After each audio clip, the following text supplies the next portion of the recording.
Ladies and gentlemen, we are fishing a beautiful river called the Big Wood in Idaho. We're fishing with good friend Larry Hardy. We're expecting to catch some rainbows, possibly some browns. Stick around, I think it'll be a great show.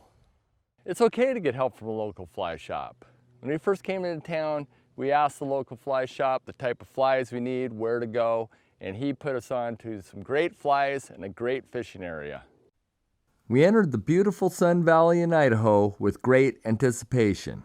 The first access point we came to, there was a clearly visible hole. This is the first hole we came to, and it was pretty obvious again that this is a good hole. We could see it from the bridge, but you can see there's a nice riffle coming in and a fairly good current, fast current that comes, for pretty much all the way down this hole and then tails out down in here. The deepest part of the hole is right in here. And then you have a nice seam along this inside current, and you have another nice seam along this current, all of which looked really good to hit this. We had a good idea that this could hold fish. There was also a lot of structure in here. Of course, you have this nice rock wall over here providing structure under the water. And then there was a nice big boulder in here, some boulders all along in here, even up in this area. So just a real good classic hole. There was nobody fishing it, so we rigged up our gear, jumped out, and headed down. Soon we were casting into the Big Wood River. It was a pretty classic, good-looking hole. There was a nice rock wall on the far side, and there were some big boulders throughout where fish could hide. I think they're right up tucked in that bank, don't you? Yeah, I think so too. There was a nice fast water riffle going into a deeper section that was probably about 5 feet deep at the most. Getting Especially ice in the buildup. sunshine.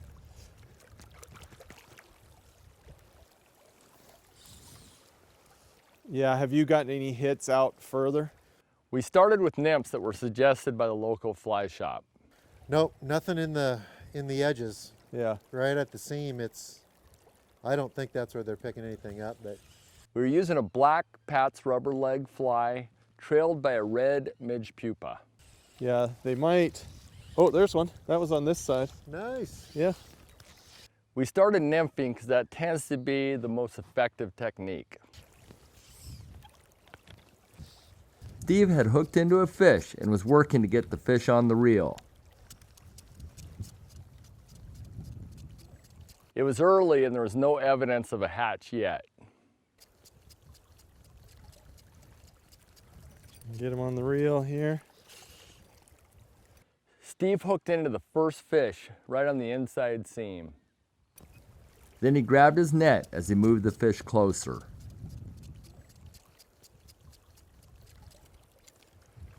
An inside seam is a perfect place for fish to rest.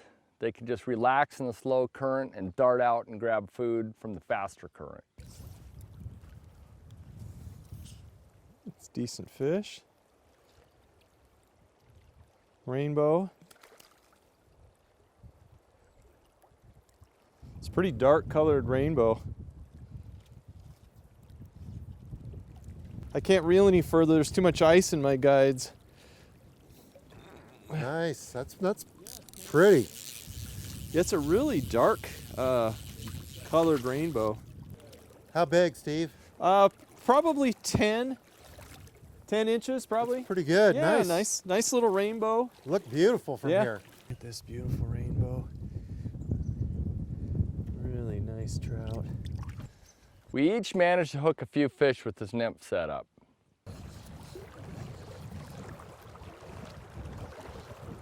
Fish. Fish. Oh, nice jumper. Woo! After that, Steve put on a streamer pattern and hooked this beautiful brown. Woo-hoo-hoo! Wow. That's a good trout right there. Oh, nice Wow. one. Yeah. And a jumper. Wow. Cool. Woo! It was an olive woolly bugger with some flash and a gold bead head. Well, the streamer did work, Larry. Is that on It the is streamer? a brown. Steve cast across the current into slow water next to the rocks. It's a nice brown trout. Wow, yes. Whew. Cool. That thing hit and man, it just boom out of the water. I don't know if that was on camera or not, but then it did a couple of nice other jumps. And was quickly rewarded with a beautiful brown trout. Gorgeous trout. Look at that. This is the length of the inside of this bitterroot net. Wow, what a trout. Woo, yeah. That was fun. I'm glad I switched to the streamer. Ladin's trying the dries, and there's some fish rising up there. That fish took the streamer. I'll show you the olive streamer. The place I caught the brown was right over here on this side. There's a little slower, nice kind of a deep slot right there. I actually waded out a little bit and a little upriver to get there. I was casting from about right in here, cast over this current, and again landed the fly right in there, stripped a couple times as it came down along this current, and somewhere in here is where that brown trout hit.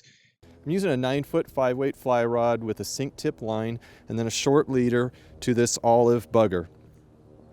And that's got a little bead head on it. It's kind of a small streamer, but in wintertime, a lot of times you want to use a smaller fly. That brown hit that fly. That was awesome. Oh boy. Yikes. Yikes. Insane. Yeah. It's crazy.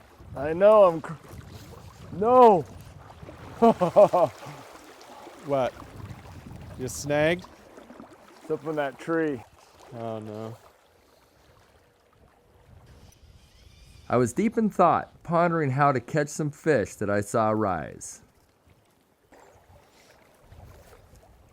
That's an oxymoron right there. We caught quite a few fish in this hole and in several different places. The nymphing seemed to work the best. Of course, it's wintertime. There wasn't much of a hatch going on, so but we did catch them along this seam here. We caught several along this seam here. Some of them just right up in the main current. And then the deeper hole right in here, definitely we saw some fish and some bites in there. That first fish you saw caught along this inside seam. We did have a fish right down here in the tail out, and then actually caught some fish over here too, right in this area. Had a couple of bites with nymphs, and actually had moved over to this area to fish and cast up into here, and got a couple strikes, but didn't catch any fish there, but did have a couple strikes. So that's where I ended up catching the fish, and all of these areas were nymphs. I did catch the one brown over in here with a streamer. Did catch some in the tail out, some bites with the streamer in this area, and we also were trying. There was dries hatching up in this area, blue-winged olives a little later, that we tried but weren't able to catch any.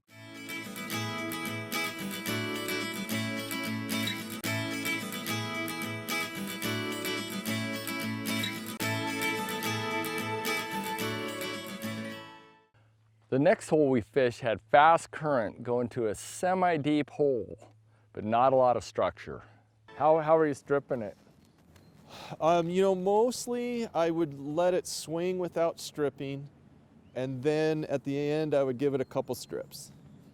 The bottom of the hole was not your typical tail out. It was medium fast current along the far side, which got progressively deeper, okay? This is a pretty good situation here because I'm trying to throw my cast right up against that far bank, and all I have to do is bounce it off the snowbank. Makes it real easy. And it was slower and shallower on our side of the river. And do like Ladin, stay in one spot. Okay. And do maybe a couple casts and then do a step down, you know, kind of be methodical like steelhead fishing. It seemed like really good streamer water because there was no particular spot where a trout would hold. So using a streamer to cover more water seemed like a good idea. There it is. Oh yeah, oh, it's nice. a good one too. Woohoo! Jumper. Holy smokes, it's jumping right at me. Wow, Holy nice fish. I started casting across the river, a little bit downstream, trying to cover as much water as I possibly could. Wow, these are great fighters. I was letting the streamer sink and swing with the current. And then I let it hang straight down and give it a couple quick pulls. That's awesome. Yeah, these are fun fish. Fun fish. I mean, it can't be more than 10, 12 inches, but just the fight these things give are crazy. It's skyrocketed. After each cast, I'd take a couple steps downstream and cast again. Nice. Oh, that's a gorgeous rainbow. Oh yeah. Wow, that's a nice trout. Yeah. You know, I kept working my way down and I thought, maybe it's just getting too shallow. It only seems like there's a foot, foot and a half of water, but sure enough, it was there. Gorgeous. Awesome. Using barbless hooks, so that pops right out and we're ready to go. Still spunky. It was a fast fight and it was a skyrocketing fish. But man, look at that. Beautiful. We had a few bites and caught a couple fish doing this. So this is a view of the tail out of the hole. The actual deeper part of the hole is up here, and then this whole area here is a fairly long, and I call it a tail out just because it's, you know, after the main area of the hole, and it's several hundred feet. I don't know, maybe 100 feet or so, all the way down through there. And where I drew the line is where we had the fastest current, and then you would get, of course, a little bit less current along the edges where it would, you know, have friction with the edges. And then as you came closer to this shore, to where we're standing, it's shallower and less current. And we were just walking down through this, stepping down through this, you know, casting across and towards the other bank, sometimes straight across, sometimes across and down, but, you know, kind of targeting to hit it in that area. Of course, the flies would swing down below us, and then usually in this area down in here somewhere below, twitch a couple times, and this is where we were getting all of the strikes. Just in this zone, you know, all the way up in here is where we caught strikes and caught fish. Again, just trailing this little olive streamer. It was a pretty fun way to fish and an effective way to fish this long tail out. It's always good to have a streamer rod set up so you could quickly switch and cover a lot of water fast. Ladies and gentlemen, we had a fantastic time here on the Big Wood River in Sun Valley. Hope you enjoyed the show. Please join us next week for more Fishing with Ladin.